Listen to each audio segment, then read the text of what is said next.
Another cusp video. Pisces and Aries. What an interesting cusp.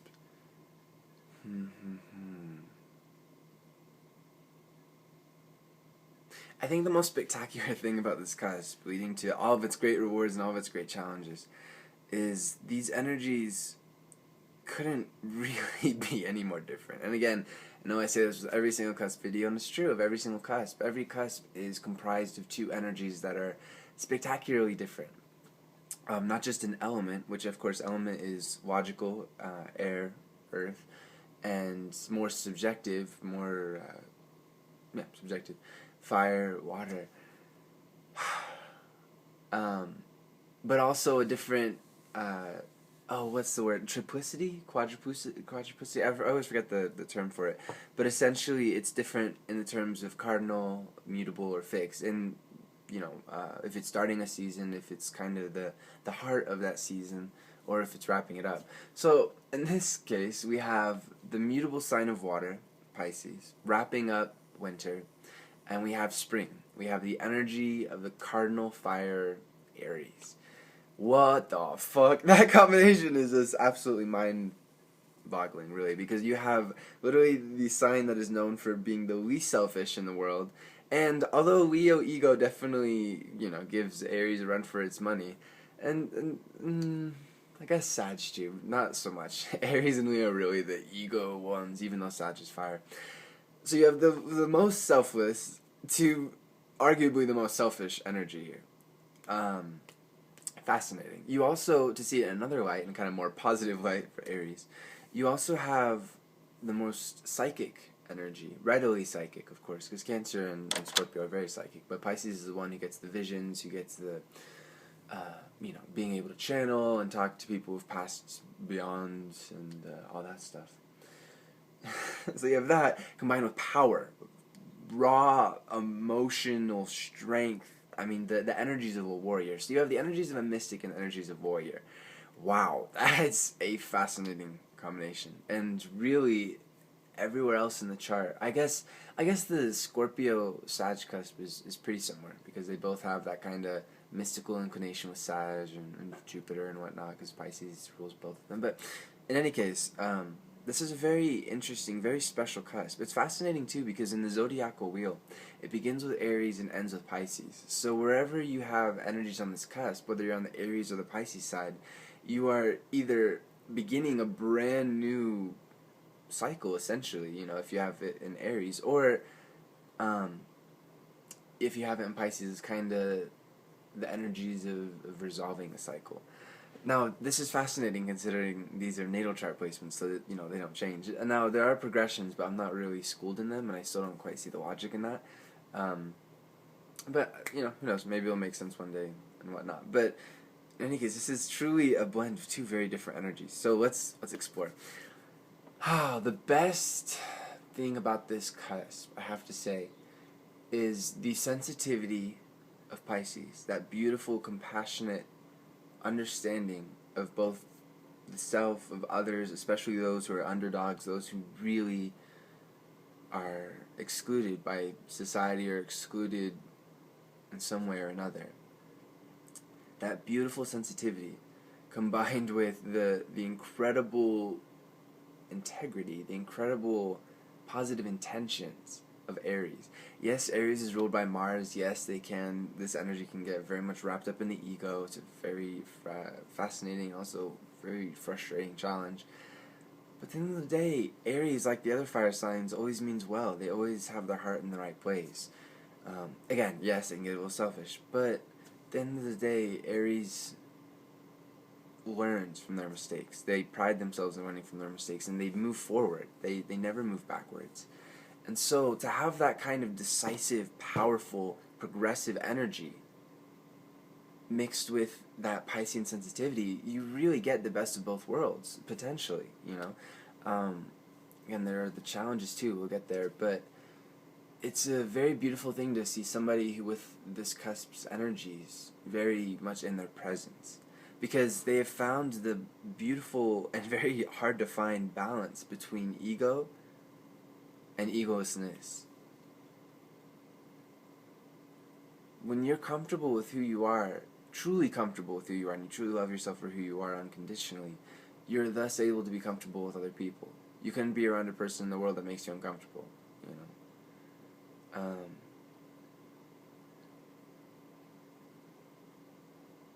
And not only are you comfortable, but you're giving love. That's one of the greatest gifts that Pisces has to offer. For any of the signs, really. Aries has so much love to give as well.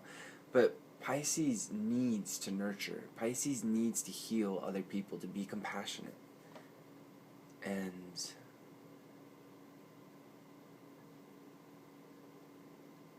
man, when you add that Aries momentum, I mean, you don't have a better partner at that point. Better friend, better business partner, whatever.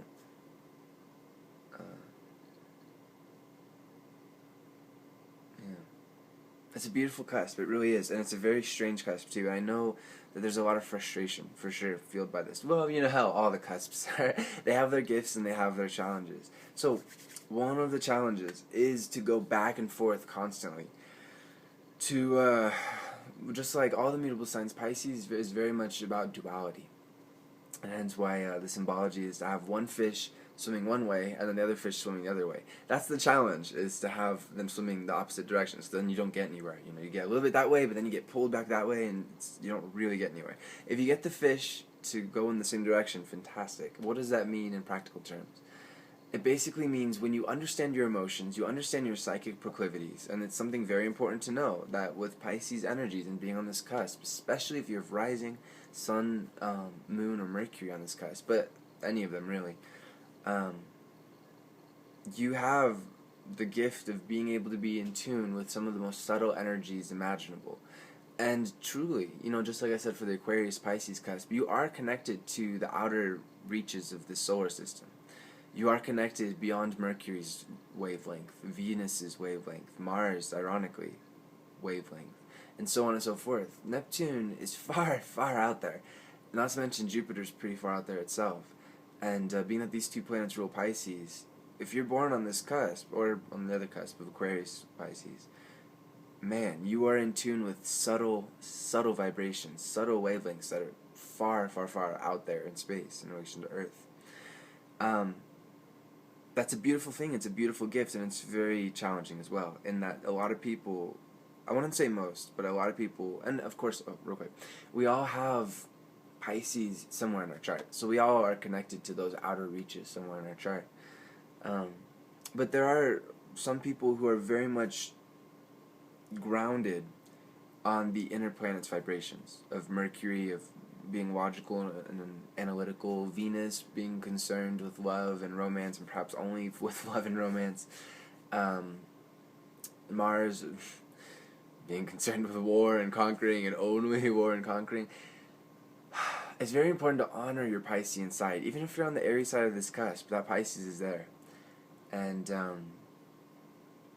it's fascinating, especially in the case of Venus on this cusp. Because Venus in Aries is a very challenging energy, has its beautiful rewards too. But again, it's got its challenges. And I would say the challenges are a little bit more prevalent than some other energies. Even on that cusp, the Piscean influence is strong. And it's such an interesting mix of ego and egolessness. It's also not the easiest to deal with.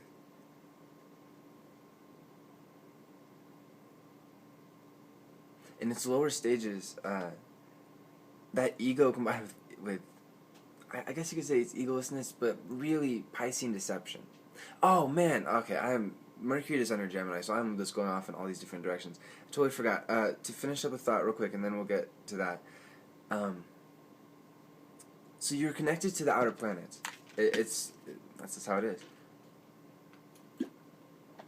Mars is not an outer planet, and Aries, as far as we know, is only ruled by Mars. And so, you literally have this tug within yourself, let alone out in society and with other people. You have this tug within yourself of reaching out into the more metaphysical aspects of life, reaching out psychically through your dreams, through your feelings, your senses, feeling other people's emotions, being able to understand the emotions of an entire planet and beyond. Again, channeling, medium work, all that stuff. you have that combined with the absolute need to express your ego, to express your power, to conquer, and to move forward. Wow. You're literally going from far reaches of the solar system to Mars. Ego. Ego is a wonderful thing. There's so much literature out there, so much teachings that span for millennia that teach that ego is a horrible thing. But, goddamn, it's like saying our arms are horrible things, because some people have used them to kill people. Egos are incredibly, incredibly useful, and really, egos are what make the individualistic experience. Even though we are, yes, the whole, the God, universe, however you want to put it, ultimately there is that ultimate whole. But here we are, in this reality, in this. And our egos are what makes us different from each other. It's what makes us be able to create art, to create huge feats, to create anything, really. It's not even just about big, grand stuff. The ego is what makes all the different facets of life, and especially human life, possible. And it's a very beautiful thing. If you tune into your ego instead of trying to demonize it, then you'll reach its rewards. If you demonize it and say, oh my god, my ego, it's just going to continue to be a source of frustration for you. And, it'll flare up again. Because that's how ego fire energy works. It flares up, it totally blocks out logic, it totally blocks out more sensitive emotions. Like, how is that person feeling? How's that person, sensitivity and empathy. As well as with yourself, being sensitive and empathetic with yourself. Ego can override all that in a second. So I really encourage you to honor both sides of yourself. To not always just retreat and do the solitude thing and meditate and reach out psychically. That is a great thing. You have to do that. I promise you. To find the higher energies of this cusp and of Piscean energy in general, that solitude is necessary. You have to honor the sensitivity and not just say, not deride it.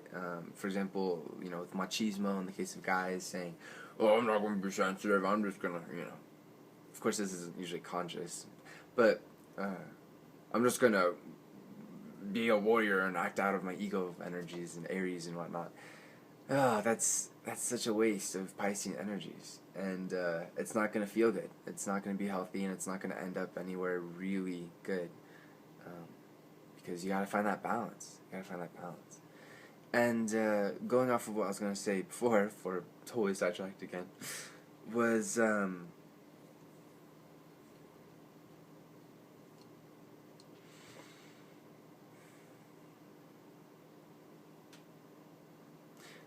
one of the big challenges of this cusp, and something that comes about if you don't honor these two very different needs of yourself. Again, egolessness and ego.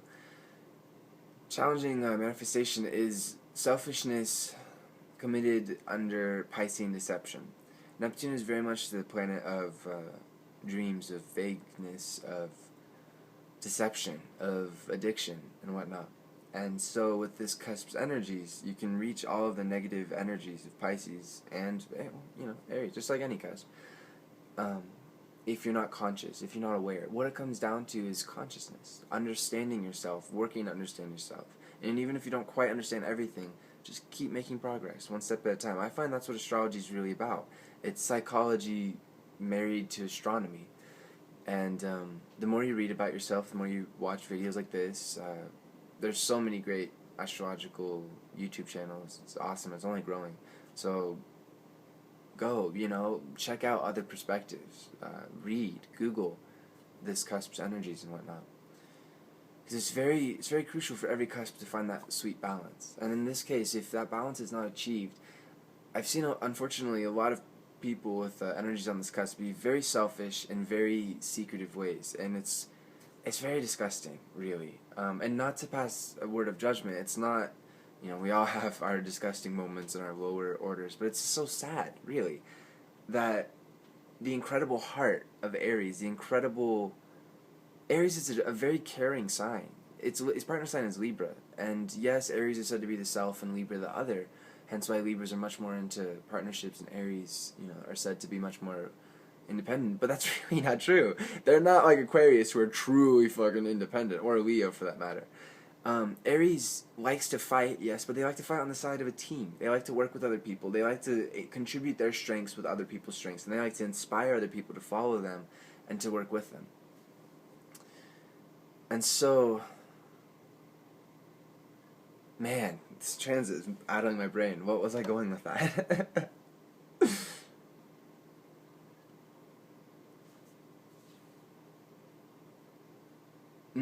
Right.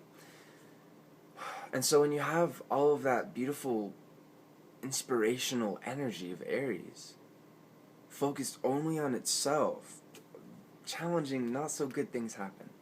And especially when you add the Piscean blend to it, instead of being compassionate and whatnot, all of the gifts of Pisces are then, what's the word I'm looking for? Cheapened for the sake of the ego.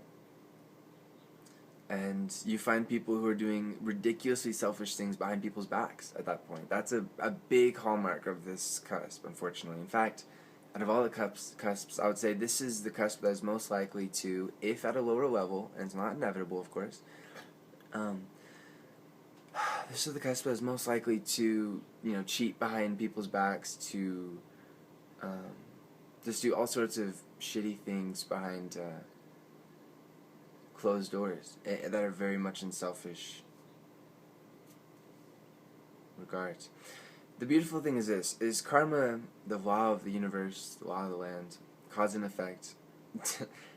I can't tell you how many times these people with energies on this cusp have been called out because of their deceptive ruses.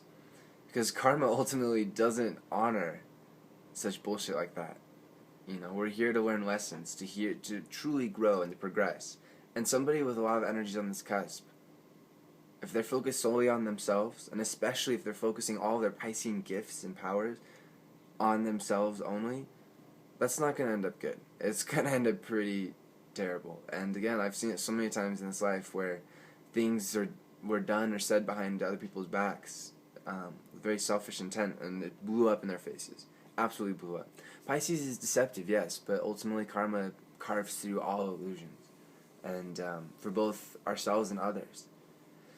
And karma will take the guise of another person to balance things out. So I really urge you to avoid that whole situation. Don't go through that. Or, if you have gone through it, then learn from the experience. Because ultimately, this is an amazing cusp. It has so much power to heal the world, to get it to move forward, and yet to resolve at the same time. Long-held pains, fears, anxieties. This is such a healing cusp, as well as such an inspirational, powerful cusp that gets us to move forward wherever it is in our charts. And for those who are blessed to be on this cusp with, sun, moon, whatever, man, they, if you guys are acting from your highest nature, you will transform this world in ways that have never happened before, and in ways that are just of such unspeakable beauty. I know that back and forth of being so centered on the ego and what you're capable of and what you can do and whatnot, to so centered on what everyone else is capable of and doing, and how they are health-wise and how you can help them and whatnot. I know it's frustrating, but just like every cusp is frustrating, and you gotta find that sweet balance where you can marry those two different needs, marry those two different skill sets. When you do, you become unstoppable, truly unstoppable. Your psychic gifts help you in your journeys throughout life. You're able to inspire somebody and heal them at the same time. You're able to lead people and yet be conscientious of those who you're leading. You're able to be your true self and allow other people to be their true selves as well. You heal. You burn away what doesn't need to be there in a person's life.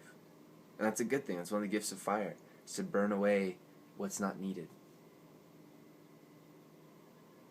At the same time, you can heal those scorching wounds with your emotional sensitivity.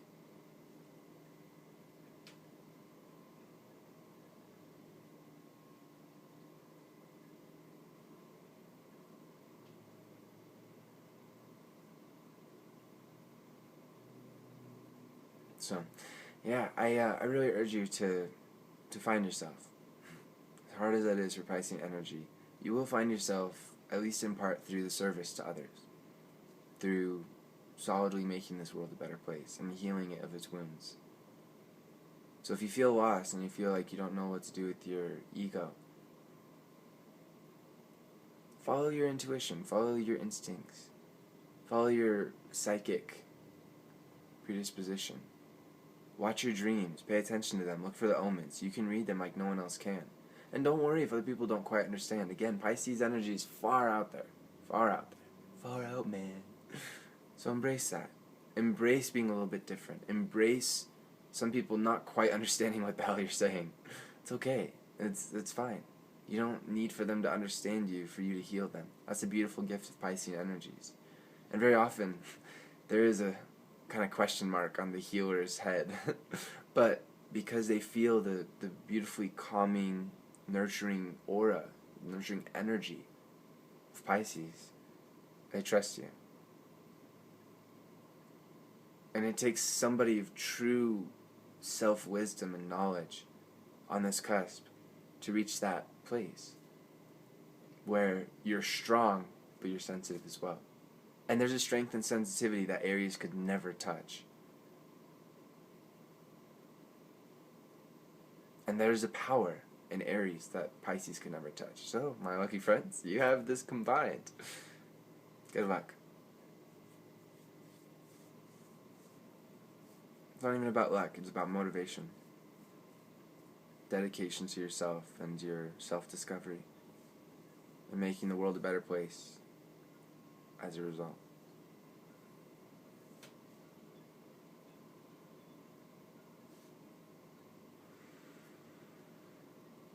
Namaste.